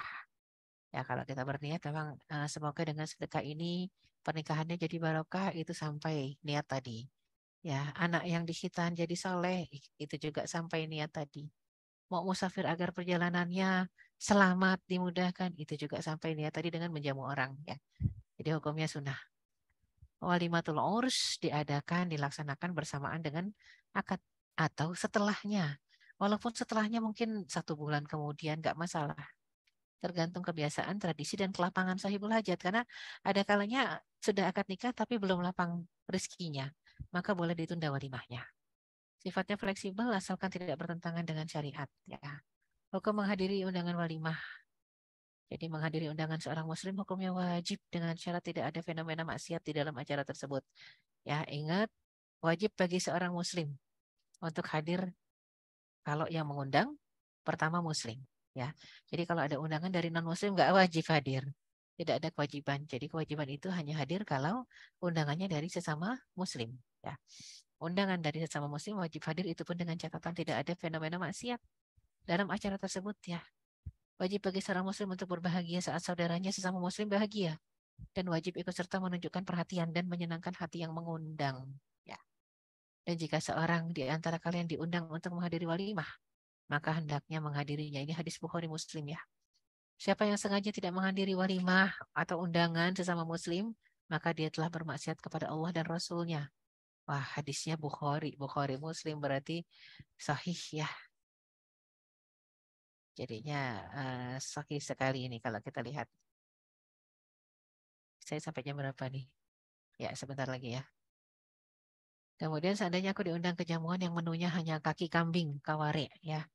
Aku pasti menghadirinya jika aku diberi hadiah sebuah kaki kambing, aku pasti menerimanya. Ini kata Rasulullah SAW. Karena kalau bicara kaki kambing di Indonesia mungkin mahal, sop kaki kambing. Tapi kalau di Arab itu murah sekali ya. Makanya Rasul menganggap kaki kambing itu satu hal yang simple, sepele. Tapi kalau ada undangan makan yang semurah itu, aku hadir, kata Rasul. Ya. Jadi memang ini syarat. Jika seorang di antara kalian diundang untuk menghadiri walimah, maka hendaknya menghadirinya. Ya, dan ini kita bicara tentang kebiasaan Rasulullah SAW ya. Tidak pernah menolak undangan kalau itu dari seorang Muslim. Syarat walimah yang wajib dihadiri, pengundangnya seorang Muslim yang mukallaf, yang sudah akil balik maksudnya. Undangan untuk seluruh lapisan masyarakat, tidak khusus untuk orang kaya. Kita kadang-kadang malah senang kalau ada undangan yang wah, di hotel, di gedung, tapi kalau undangannya di rumah, di gang, mikir gitu ya, jangan ya. Siapa yang duluan ngundang itu yang harus duluan didatangi. Tidak ada tendensi mendapatkan keuntungan atau menghindari kemudaratan. Ada yang hadir undangan terpaksa. Karena kalau saya nggak hadir undangan dia, saya dipecat. Nah itu nggak boleh gitu ya. Niatnya memang karena memang betul-betul kita ingin melaksanakan sunnah Rasul, bukan karena ketakutan. Kehadiran hanya pada hari H. Maksudnya kalau undangannya besok Sabtu, wajib hadirnya itu hanya di Sabtu. Ya, bukan di Jumat dan bukan di Ahad. Kalau hadirnya di Jumat atau di Ahad tidak menggugurkan kewajiban. Makanya kita boleh tidak hadir kalau alasannya syar'i. Entah itu sakit, entah itu jarak yang jauh ya. Atau sudah ada undangan-undangan lain. Misalnya besok undangan ada 3, maka undangan keempat kita minta maaf nggak bisa hadir. Itu boleh ya. Kecuali yang 3 ini ternyata di luar pulau. Yang keempat tetangga itu kelewatan. Kalau hadir di luar pulau itu tetangga nggak dihadiri. Ya, makanya penting untuk melihat dari sisi syariatnya seperti apa dan di mana yang undang. Tidak ada undangan lain yang mendahului. Acara dalam walimah tidak mengandung unsur mungkar dan maksiat dan tidak ada udzur syar'i seperti sakit. Adapun walimah yang buruk, seburuk-buruknya hidangan adalah hidangan walimah yang hanya orang kaya yang diundang untuk hadir, sedangkan orang-orang miskin diabaikan, tidak diundang. Dan lagi-lagi yang paling miris adalah kok kadang-kadang kita menjamu orang kaya dengan jamuan yang mewah. Adapun orang-orang yang fakir, yang miskin dikasih jamuan ala kadarnya, ini kan ketuker. Orang kaya sudah biasa makan enak. Orang fakir, orang miskin nggak pernah makan enak. Kalau mau adil samakan saja antara si kaya dan si miskin, makanannya jangan dibeda-bedakan ya. Allah alam bisawab, itu sekilas ya, tadi janji emang rada cepat ekspres kalau kita bicara tentang fikih munakahat ya, dari ta'aruf sampai walimah. Jadi hukum pernikahan itu sendiri ada 5 ya. Ada kalanya jadi wajib ketika dia sudah mampu membiayai kehidupan pernikahan, kemudian dia takut jatuh kepada maksiat. Jadi wajib hukum menikah. Yang kedua bisa jadi sunnah. Kalau sunnah perbedaannya cuma dengan yang pertama tadi, dia tidak khawatir jatuh ke dalam maksiat, tetap jadi sunnah. Bisa jadi mubah ya, mungkin masalah kemampuan untuk finansial biasa-biasa saja, dan desakan syahwat juga adem-adem aja. Dan bisa jadi makruh ketika salah satu dari kewajiban, entah itu nafkah lahir atau nafkah batin, tidak bisa dipenuhi. Bisa jadi haram kalau dua-duanya nafkah lahir batin nggak bisa dipenuhi. Tapi uniknya pernikahan yang makruh dan haram bisa berubah menjadi sunnah hukumnya. Kenapa? Kalau pasangannya ya, calon istrinya ridho dengan kondisi sang suami ya, itu berubah semua tuh. Yang makruh, yang haram jadi sunnah juga. Itu uniknya. Karena apa? Dengan menikah itu sudah mitsaqun ghaliza. Yang kita bangun adalah mitsaqun ghaliza. Mitsaqun ghaliza. antara hamba dengan Allah dengan mengucapkan akad halal yang tadinya haram, ya. Jadi itu satu-satunya ikatan yang paling unik sebenarnya, ikatan yang kuat, paling unik, harus dipertahankan, dan ketika mengucapkan akad nikah aras bergetar. Jangan sampai menggetarkan aras 2 kali dengan mengucapkan talak. Jadi akad nikah aras bergetar, talak pun kalimat talak aras juga bergetar.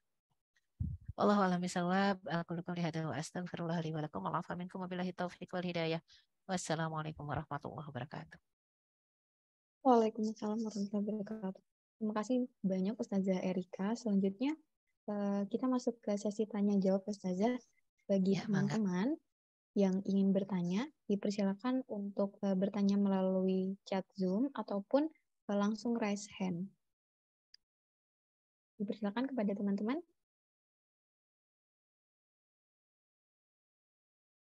Di room chat sudah banyak pertanyaan ya.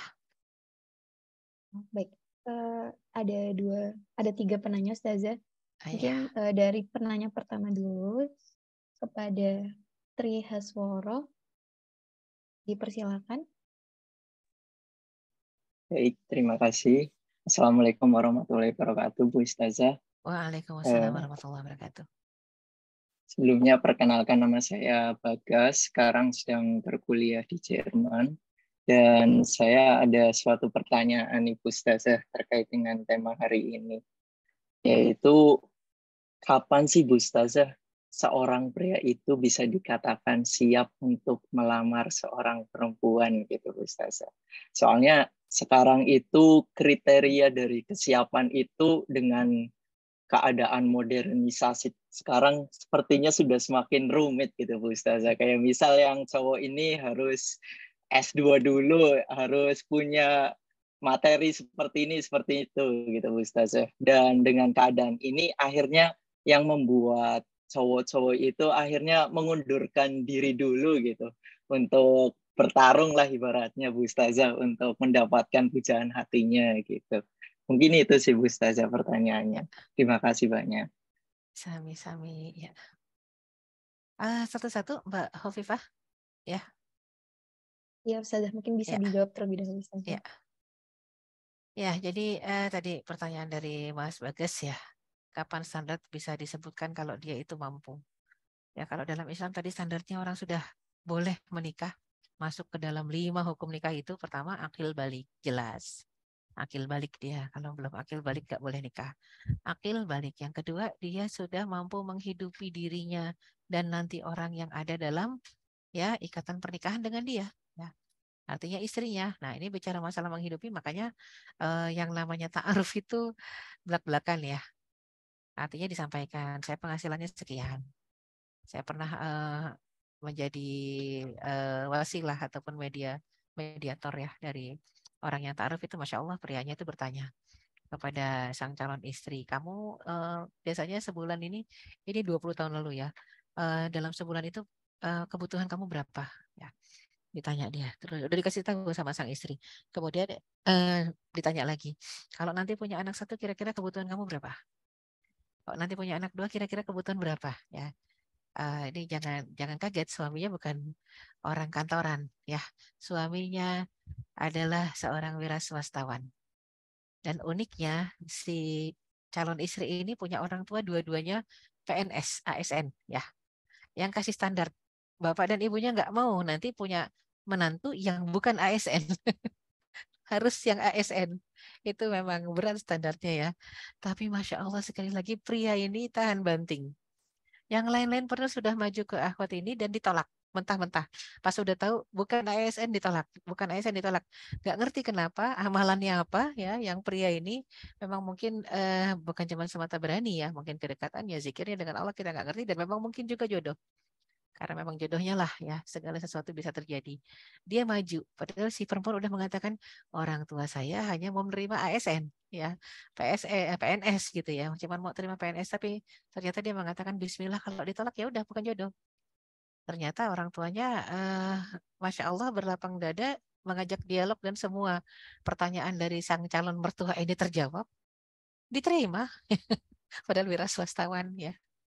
Wira swastawan diterima, Masya Allah, sampai sekarang awet, anaknya udah 3. Jadi memang ini pengingat bahwasanya manusia silahkan berkata apapun juga, kalau memang Allah berkehendak, finish apapun kehendak manusia tidak akan terjadi. Wa ma tasyauna illa ayyasha Allah. Apapun yang kamu kehendaki tidak akan terjadi kecuali itu juga kehendak Allah Subhanahu wa taala. Maka untuk Mas Bagas ya, jangan mundur, jangan ngeper kalau ada yang bilang harus punya penghasilan sekian, harus sudah punya rumah yang isinya lengkap, punya mobil, ya itu kan hanya sebagian kecil. Kalau memang standarnya cuma dia akil balik dan punya penghidupan, ya standar pekerjaan nggak harus kantor ya, pokoknya sudah punya penghasilan, ya Bismillah, tawakalna 'ala Allah, maju terus. Ya itu satu pelajaran yang saya lihat sendiri karena saya mediatornya. Tapi ternyata memang ya Masya Allah kedua-duanya, dan mungkin didoain juga ya sama orang tuanya, didoakan juga oleh calon pasangannya, ayah ibu si perempuan luluh tuh bisa menerima. Jadi jangan jangan khawatir dan takut dengan kondisi sekarang sampai akhirnya udah deh gak usah nikah ya. Wah itu bahaya ya, kalau sampai ada keputusan jangan nikah deh karena susah-susah standarnya gitu ya. Sehingga penting buat kita melihat ternyata yang namanya mahar salah satunya kan berarti mahar ya. Mahar itu Rasul sendiri yang mengatakan aisaruhunna maharon aksaruhunna barokah. Yang paling aisar. Rasul nggak bilang arkhos, tapi Rasul bilang aisar, yang paling mudah. Rasul nggak bilang arkhos paling murah, nggak ya. Tapi paling mudah maharnya untuk dipenuhi oleh si pria, calon suami, maka aksaruhunna barokah. Pernikahannya paling banyak barokahnya. Yang paling mudah dipenuhi. Bukan yang paling murah. Kalau sekarang kan mahar hanya simbolis, semuanya seragam seperangkat alat sholat. Tapi antar-antarannya dahsyat, itu sebenarnya mahar semua itu antar-antaran harusnya. Ya, tapi karena nggak paham, nggak ngerti, ya mahar hanya simbol saja. Tidak, mahar itu bukan simbol. Memang betul-betul pemberian dengan keikhlasan, ibarat kata ini loh harga cinta saya gitu ya. Jadi harganya harus dibuktikan ya. Dan juga bukan dengan pengorbanan habis-habisan. Habis selesai acara walimah nggak punya apa-apa. Nah itu kan sengsara juga. Dalam artian walimah lah sederhana mungkin, mahar yang mampu kita berikan. Makanya Rasul nanyanya pertama kali kepada sahabat tadi, ada cincin emas nggak? Ya, ada cincin emas nggak? Nggak ada. Ada kain nggak? Kain. Kain-kain itu seperti sutra kah atau kain batik kah? Pokoknya kain yang bisa diberikan. Nggak ada. Sendal, sepatu. Nggak ada. Sampai Rasul mengatakan berikan mahar. Walau khataman min hadid. Walaupun bukan cincin emas, hanya cincin dari besi, ya, bukan besi yang karatan jelas ya.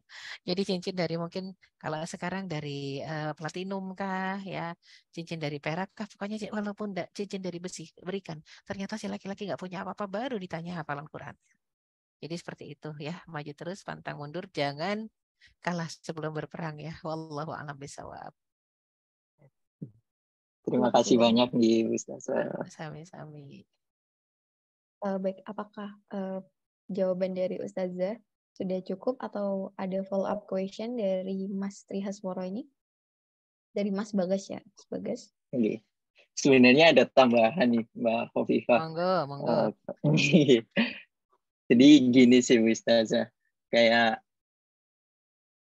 sebenarnya kalau kita itu mengidam-idamkan seorang perempuan itu Ustazah, tapi karena melihat dari track recordnya perempuan ini sendiri, jenjang karirnya, bahkan kayak keluarganya sendiri itu sangat luar biasa gitu. Terkadang ini menjadi suatu pertimbangan bagi cowok-cowok nih Ustazah untuk tetap gas atau gimana nih Ustazah gitu. Sedangkan ketika kita sendiri melihat bahwa kapasitas kita itu masih belum setara dengan keluarga perempuannya ataupun dari perempuannya sendiri gitu Ustazah.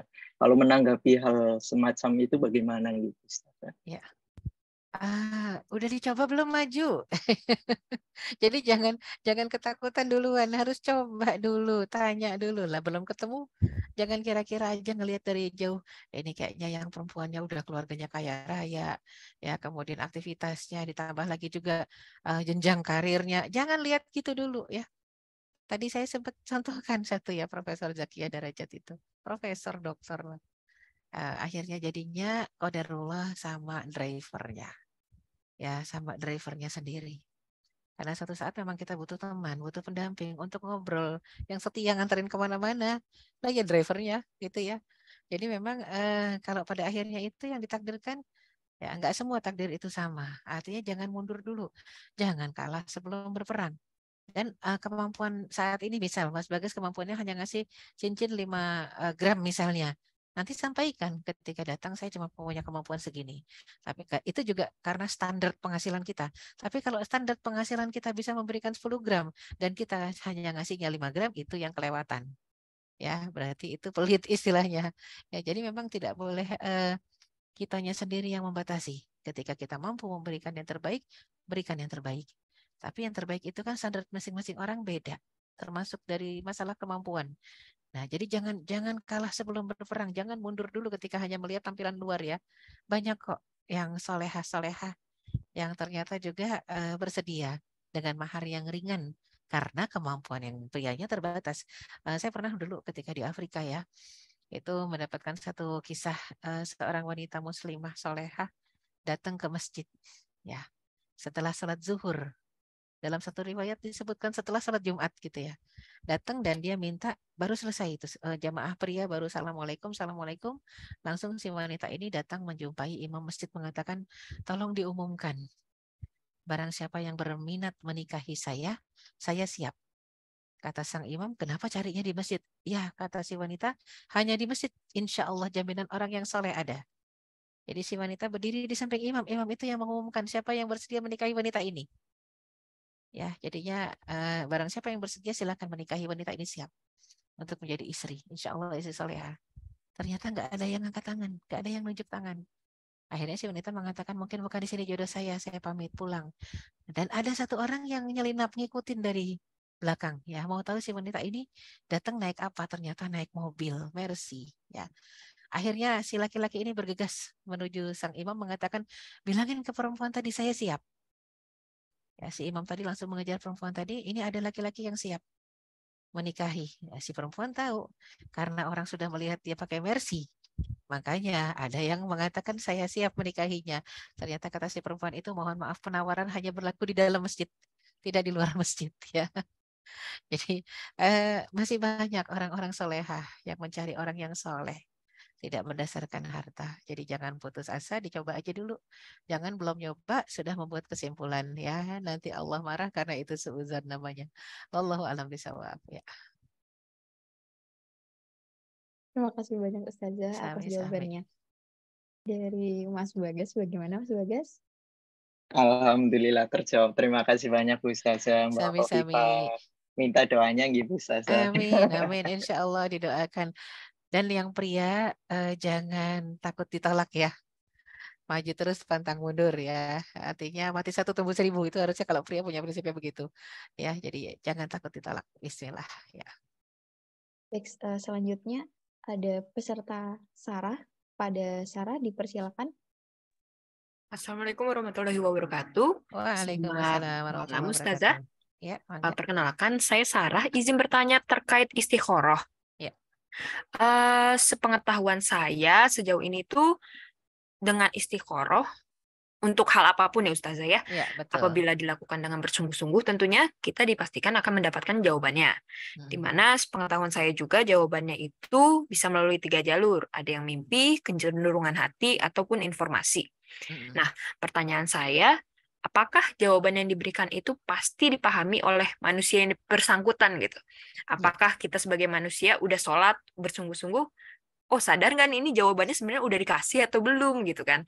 Apakah yang diberikan itu hanya petunjuk atau clue-clue, ataukah jawabannya itu diberikan secara gamblang sejelas-jelasnya? Terima kasih Ustazah. Ya, sama-sama ya. Jangan juga minta jawabannya suara ya. Kalau suara hati mungkin ya, tapi kalau suara jelas ya enggak. Artinya suara hati itu mungkin penting di sini untuk dipahami ya. Yang namanya sensitivitas atau kepekaan rasa ya. Yang tadinya kok saya nggak suka sebenarnya. Cuman karena inget aja Rasul itu selalu istikharah.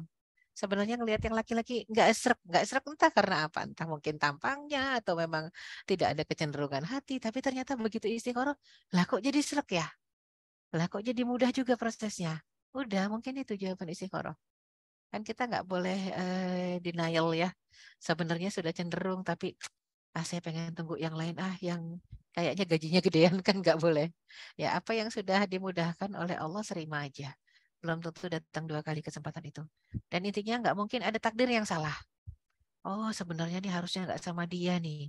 Terbukti pas sudah diterima, besoknya datang seorang dokter. Nggak, jangan gitu ya, nggak boleh. Karena memang itu ujiannya. Ya ujian kita adalah kenapa harus mempercepat.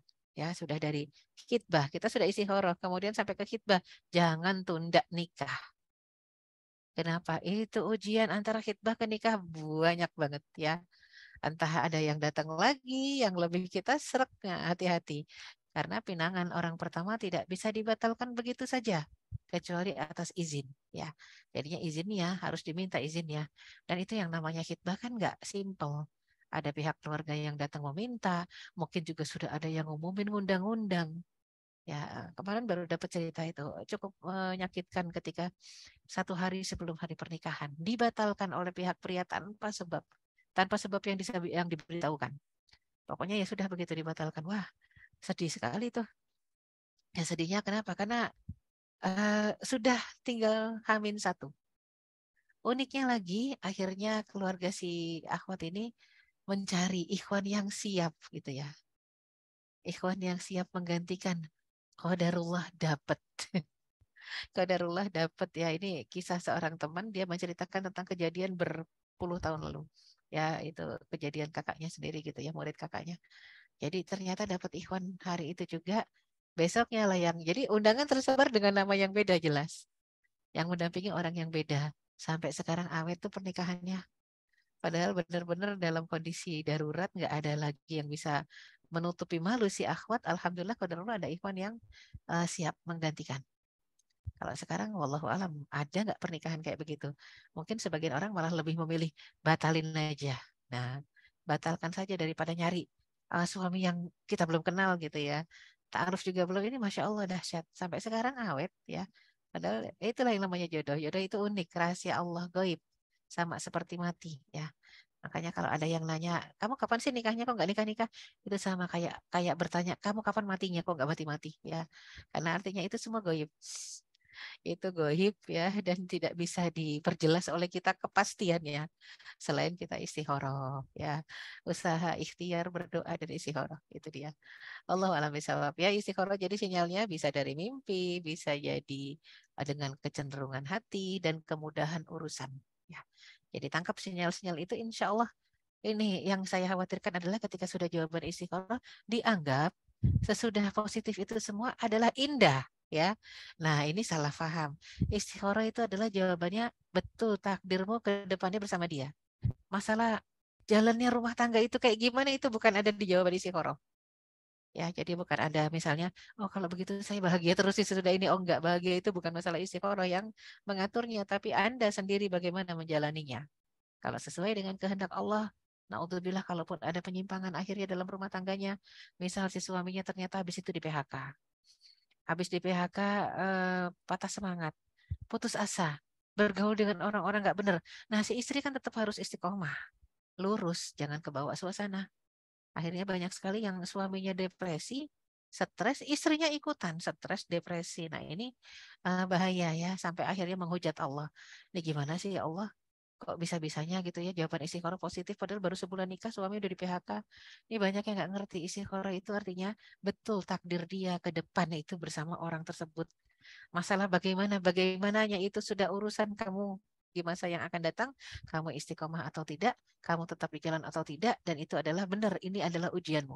Itu jawaban istikharah. Ya, wallahu a'lam bishawab. Terima kasih Ustazah untuk jawabannya. Melanjutkan yang tadi, ingin bertanya lagi, apakah sebenarnya orang-orang yang sudah menikah atau berpasangan itu, khususnya yang berhasil ya Ustazah ya, Iya. apakah mereka sebenarnya tahu mereka jodoh satu sama lain, atau sebenarnya bersatu karena persamaan visi dan misi aja sebenarnya gitu? Iya, Bagaimana bagus Ustazah? pertanyaannya, bagus pertanyaannya ya. Kita nggak ada yang tahu jodoh kita siapa. Karena jodoh itu bukan di dunia sebenarnya. Nanti yang ketemu di akhirat, yang ketemu di surga. Hanya ada jodoh di surga, nggak ada jodoh di neraka. Ya, jadi yang namanya jodoh itu kalau di surga lah. Bukannya kalau udah nikah pasti jodohnya dia, siapa bilang? Ya, Nabi Nuh alaihi salam nikah sampai terakhir istrinya itu diazab oleh Allah. itu masih jadi suaminya, istrinya itu masih jadi istrinya dia. Dan juga Nabi Lut alaihi salam, istrinya itu sampai terakhir diazab oleh Allah, ya, itu masih jadi istrinya, nggak dicerai. Kira-kira kalau ada yang punya konsep kalau sampai mati jadi istrinya nanti ketemu lagi di akhirat, enggak selalu, ya. Jadi memang Nabi Nuh dan Nabi Lut, istri-istri keduanya ada dalam surat At-Tahrim disebutkan, wa qila dakhulan nar ma'ad dakhilin, kata Allah, wahai istri Nuh dan Lut, kalian berdua masuklah ke neraka bersama orang-orang yang masuk ke neraka. Kira-kira Nabi Nuh sama Nabi Lut punya istri nggak di surga nanti? Ada wanita dunia yang lain, ya. Jadinya, dan jangan salah paham dengan bidadari, ya. Bidadari itu bukan diperistri. Bidadari itu melayani. Yang namanya bidadari itu pelayan-pelayan surga. Ya, tapi kalau istri itu manusia. Jadi ada stok kosong tuh, ada jatahnya Nabi Nuh, Nabi Lut, itu masih single itu di surga, ya. Dan masih banyak yang mungkin di dunia nggak ketemu. Contoh Asia, istrinya Firaun, sampai mati jadi istrinya Firaun. Kira-kira Firaun masuknya kemana ya di akhirat? Surga atau neraka? Jelas neraka. Asia masuk surga. Jadi istrinya siapa? Surat At-Tahrim juga. Tafsiran surat At-Tahrim menjelaskan Asia nanti di surga bersuamikan Rasulullah Sallallahu Alaihi Wasallam. Ada satu lagi gadis, ibunda Nabi Isa alaihi salam, Maryam, sampai wafat belum menikah. Ternyata di surat At-Tahrim juga dijelaskan dalam tafsirannya, nanti Rasul akan berjumpa dengan dua istri yang belum pernah dijumpainya di dunia, yaitu yang satu Maryam, istrinya Firaun, dan satu lagi gadis Asia, ibunda Aisyah, mohon maaf, Aisyah, ya. Jadi kalau Asia istrinya Firaun, yang satu lagi Maryam, ya, ibunda Nabi Isa alaihissalam. Jadi Asia istri Firaun ini nanti bersuamikan Rasulullah Sallallahu Alaihi Wasallam, dan satu lagi Maryam, ibunda Nabi Isa juga bersuamikan Rasulullah SAW. Artinya yang nggak ketemu di dunia bukan berarti juga nggak ketemu di akhirat, bisa ketemu. Dan itu goib, kita nggak tahu jodoh kita nanti siapa. Tapi boleh nggak minta, misalnya ya Allah jadikan suamiku yang sekarang ini jodoh di surgaku. Boleh minta, boleh. Ya, boleh meminta begitu. Artinya semuanya goib, berjuanglah untuk dunianya, ya, seakan-akan kau akan hidup selamanya, dan berjuanglah untuk akhirat seakan-akan kau akan mati besok. Itu makanya kenapa disebutkan untuk selalu mujahadah, bersungguh-sungguh meminta kepada Allah Subhanahu wa taala. Wallahu a'lam bishawab. Terima kasih Ustazah sudah sangat menjawab. Baik Ustazah, ini adalah penanya terakhir Ustazah. Ya. Dipersilakan kepada Nanda Kurnia. Baik, terima kasih. Assalamualaikum, Saudara Erika. Waalaikumsalam warahmatullahi wabarakatuh. Saya izin menanyakan dua hal, Ustazah. Pertama, sebenarnya ada nggak sih Ustazah usia ideal atau golden period untuk laki-laki ataupun perempuan yang telah memenuhi indikator dikatakan tadi masuk sunnah muakkad? Mengingat kalau secara medis sendiri untuk perempuan ini di atas usia 35 tahun maka meningkatkan resiko terjadinya komplikasi selama kehamilan dan lain sebagainya. Dan mengingat juga standar society di Indonesia meskipun itu beda-beda, kalau usia tertentu belum menikah sudah tuh banyak muncul asumsi-asumsi yang enggak dari orang lain. Itu yang pertama. Kemudian tadi melalui hadis Bukhari Muslim ada 4 kriteria seorang laki-laki dalam menentukan pilihan atau pasangan hidupnya. Kemudian di slide selanjutnya tadi juga ada barang siapa menikahi seorang perempuan karena kemuliaan status sosialnya maka Allah akan menambahkan kehinaan baginya dan lain sebagainya.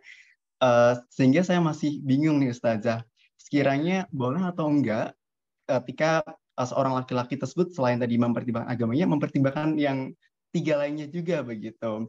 Mengingat laki-laki nantinya akan menjadi seorang imam ataupun yang akan bertanggung jawab terhadap istrinya. Terima kasih dan mohon penjelasannya Ustaz. Ya, sami-sami ya. Penting tadi ya disampaikan tentang masalah cara memilih ya. Saya mungkin agak membahas karena memang tadi slide-nya itu khusus untuk laki-laki ya. Kalau yang perempuan gimana caranya menerima pinangan? Pokoknya kalau idza ja'akum man tardawna dinahu wa khuluquhu fazawwijuhu. Kalau ada yang datang meminangmu yang engkau ridho. Jadi itu lebih himbauannya kepada para orang tua. Yang engkau ridho dinahu wa khuluquhu. Jadi kalau ada laki-laki datang mau minta putrimu untuk diperistri, lihat dulu agama dan akhlak. Padahal kalau kita lihat akhlak itu masuk ke dalam agama. Tapi kenapa dipisahkan oleh Rasulullah SAW? Nah, ternyata kalau bicara hablum minallah, banyak orang yang hablum minallahnya bagus, tapi hablum minannasnya tidak bagus. Sholatnya rajin 5 waktu sehari semalam. Tapi sangat ringan tangan, bukan ringan tangan membantu, suka mukul. Nah, itu repot. Akhlaknya berarti nggak bagus. Makanya satu syarat yang penting diperhatikan adalah gabungan dari agama dan akhlak. Dari hablum minallah dan hablum minannas. Makanya penting tidak beli kucing dalam karung.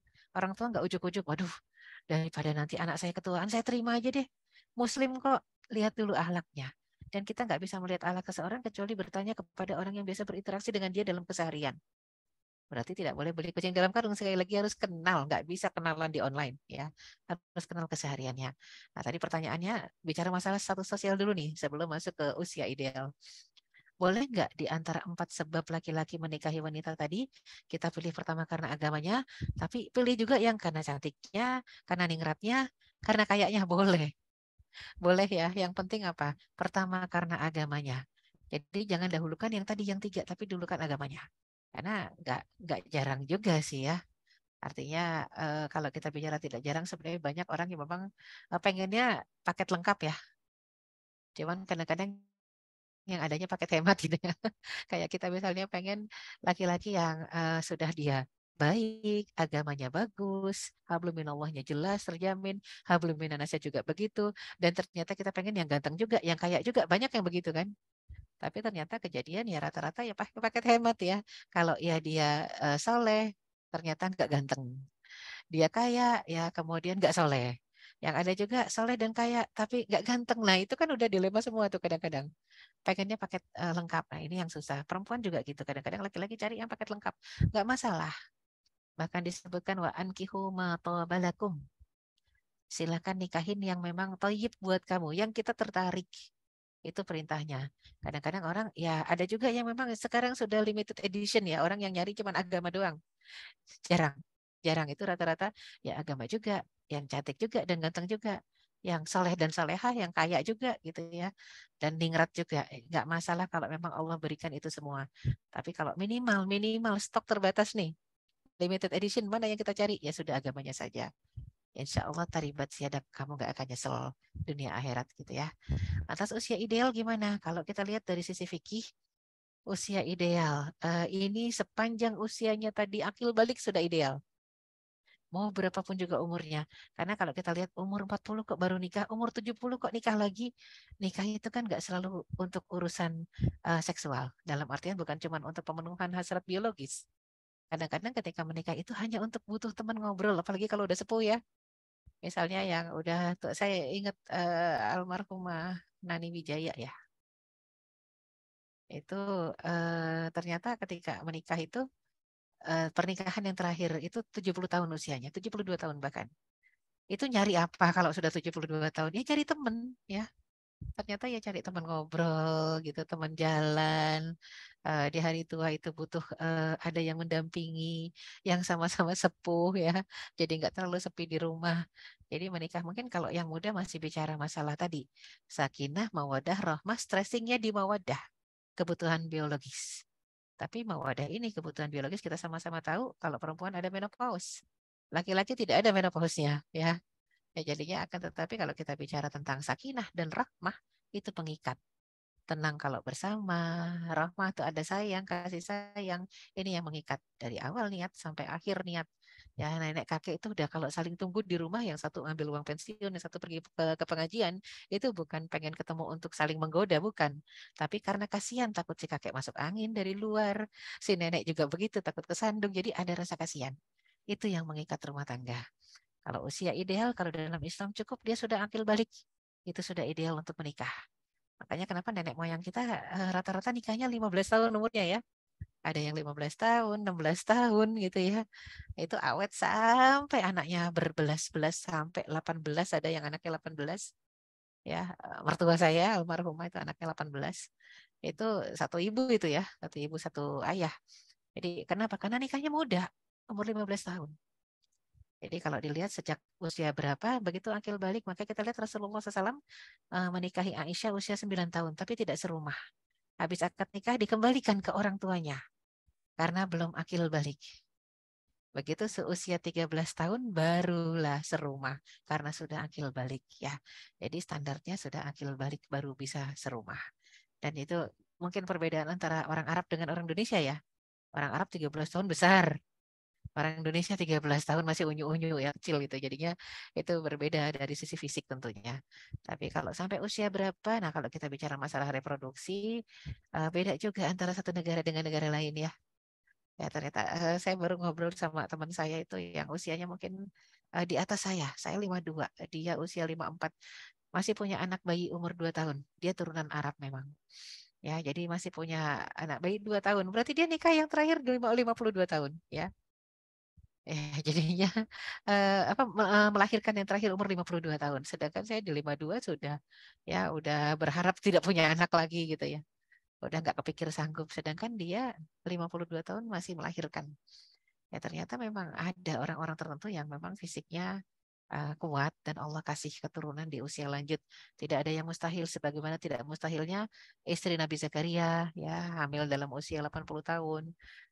Sarah dan Hajar juga usianya 60 tahun, 70 tahun. Ya, walaupun mungkin kita akan mengatakan itu mujizat mungkin. Tapi ternyata secara medis ya bisa untuk di zaman itu, belum tentu bisa di zaman ini. Ya, jadi ada satu kriteria lagi karena makanan kita beda dengan makanan mereka ya. Ya, jadi memang makanan juga kan mempengaruhi. Cepat tidaknya menopause juga pengaruh dari makanan kan?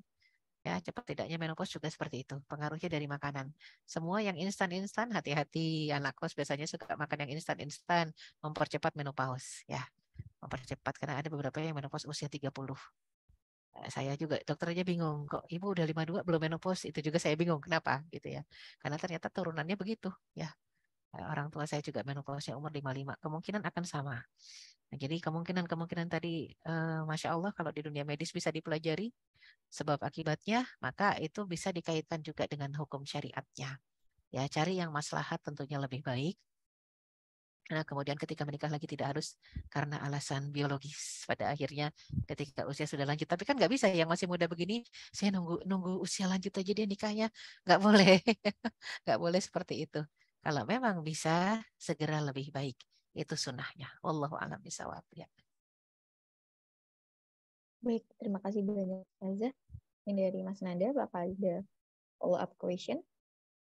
Baik, sudah tidak ada. Terima kasih banyak Ustazah atas ilmunya. Sami-sami. Baik Ustazah, mungkin untuk sesi kajian pada malam hari ini sudah selesai. Mungkin bisa diberikan closing statement Ustazah terkait dengan kajian pada malam hari ini. Ya. Pernikahan itu salah satu dari yang dicontohkan oleh para Rasul dan Nabi. Ya, artinya ketika Rasul sampai menghimbau para pemuda, ya ma'syaras syabab, wahai sekalian pemuda, man istata'a minkumul ba'ah, barang siapa di antara kalian sudah sanggup menghidupi biaya pernikahan, falyatazawwaj, maka segeralah menikah. Biaya rumah tangga maksudnya kesehariannya dalam rumah tangga dia sanggup menanggungnya, maka segeralah menikah. Fa innahu aghaddu lil basari wa ahsanu lil farji. Karena menikah itu lebih menundukkan pandang dan menjaga kemaluan. Faman lam yastati' fa alaihi bisawm. Bagi yang belum mampu, belum punya kemampuan, maka hendaklah banyak puasa. Fa innahu lahu wija. Karena puasa itu adalah tameng dan perisai. Semoga Allah SWT cepat memperjumpakan yang single-single dengan pasangannya. Ya, semoga bisa berakhir di jannahnya nanti sebagai jodoh juga. Dimudahkan kehidupannya berumah tangga, ya sampai akhirnya di surga. Bukan akhirnya sampai tua saja. Itu harapan kita. Wallahu a'lam bishawab. Aku qouli hadza wa astaghfirullah li wa lakum. Wassalamualaikum warahmatullahi wabarakatuh. Waalaikumsalam warahmatullahi wabarakatuh. Semoga apa yang disampaikan tadi dapat kita ilhami bersama dan dapat menjadi pelajaran yang baik bagi kita untuk kedepannya. Baik, acara selanjutnya adalah penyerahan sertifikat kepada tim publikasi. Mohon untuk share screen kembali.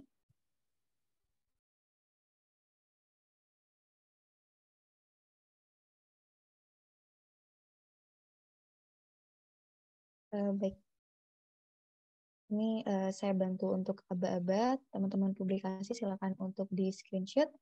1, 2, 3. Baik. Sekali lagi terima kasih banyak kepada Ustazah Erika atas ilmunya. Mungkin Ustazah Erika dapat melanjutkan aktivitasnya kembali, Ustazah. Terima Ya. kasih. Wassalamualaikum warahmatullahi wabarakatuh. Waalaikumsalam warahmatullahi wabarakatuh. Mohon maaf lahir batin, saya pamit. Assalamualaikum warahmatullahi wabarakatuh. Baik, kepada seluruh peserta dimohon untuk